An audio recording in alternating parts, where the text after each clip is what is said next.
Hello ladies and gentlemen, and welcome back to my channel for another third-party unlicensed 1/6 scale figure unboxing and review video.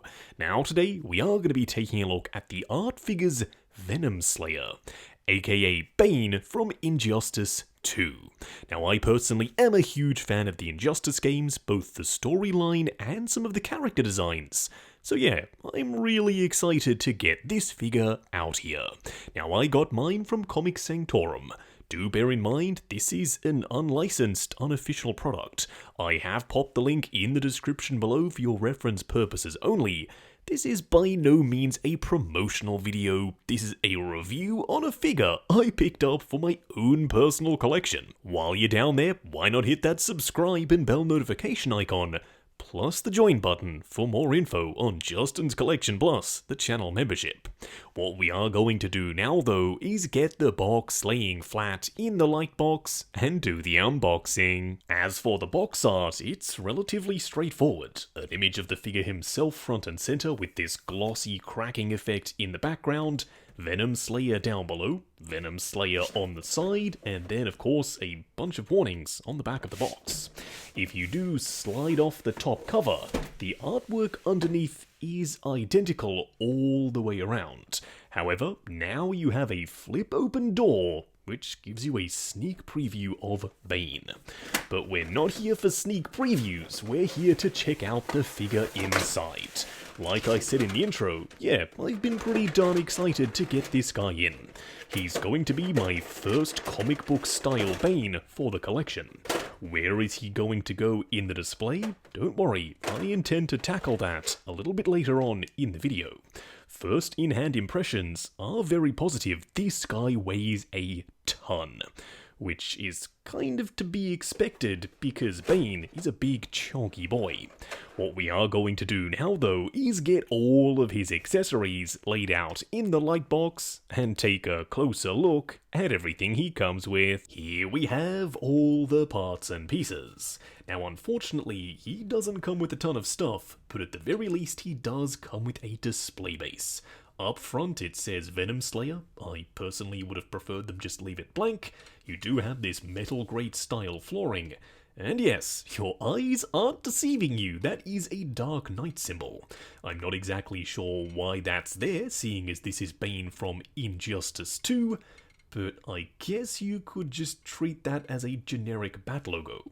Up on top, you do have a regular crotch grabber. Technically, these are part of the outfit rather than being accessories, but you do get one short translucent green rubbery hose and two long ones. They do have fabric wraps going all the way from top to bottom. These, again, are part of the outfit. You will see them plugged into his gauntlets and the back of his head a little bit later on. Lastly, you do get a full array of hands, ranging from gripping to open palms to closed fists. There's a ton of texture for the gloves themselves, plus a really nice metallic gold for the knuckles, and the fingers are quite well painted. What we are going to do now though is get Bane himself out here and take a closer look. Here we have him standing straight up and down in the light box, no crazy poses or accessories or anything like that. And yeah, that's 100% Bane from Injustice 2, whether you love the design or you hate it. For me, I am definitely partial to it. More on that though in just a second. In terms of a 1/6 scale figure format though, yeah, this guy looks very impressive. He's big, he's beefy, he's imposing. Now, the proportions are a little bit peculiar. Art figures are known to take creative liberties, and that's exactly what I think they've done here. The colors are a little bit more saturated on the outfit as well. He's 100% going to pop, but it might not be for everyone.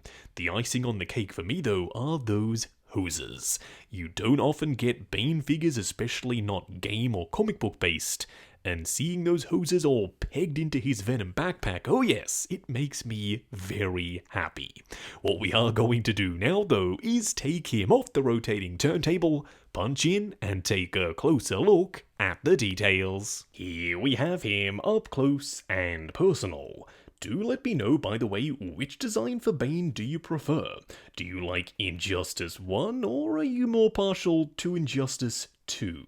For me, it's 100% the first game, but I'm not mad that we got this look. It's something different. Starting off with the head sculpt, I absolutely love it. He's got this big rebreather type mask section up the front, the glossy red eyes, a ton of texture for the mask itself, plus a bunch of washes in the crevices.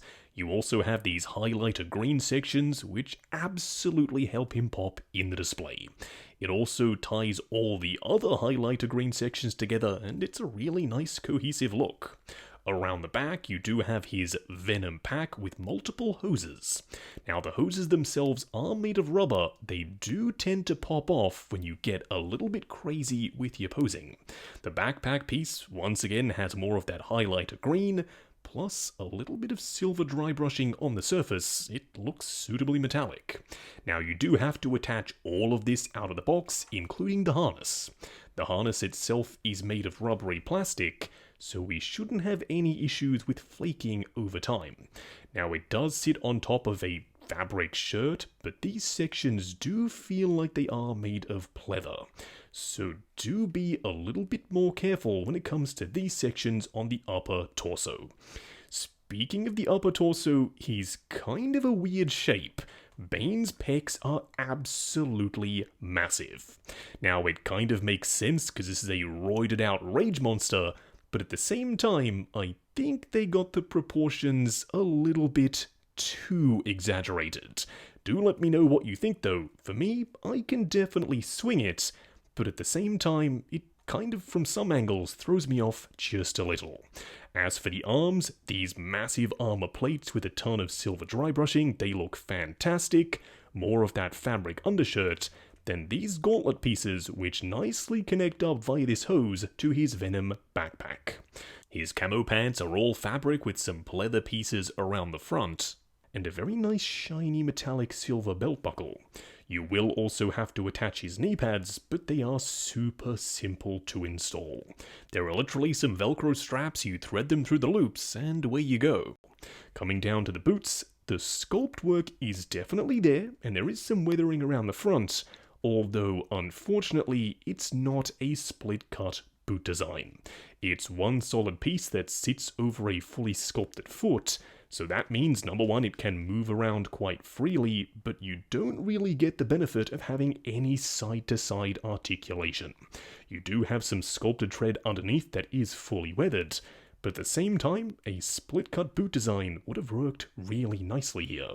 I do still absolutely love the way this guy looks, but art figures from time to time are known to take creative liberties, and I think that's kind of what they've done here. Now for a quick side-by-side comparison, this is kind of what I had in mind for the display. I was thinking, where's he going to go? Then I remembered Hot Toys have made a whole line of Gamerverse figures, specifically from the Arkham series. I know, Bane isn't from that series of games, but at the same time, he does fit into a DC Gamerverse lineup, especially if we are getting other characters from other third-party companies, from other video game properties.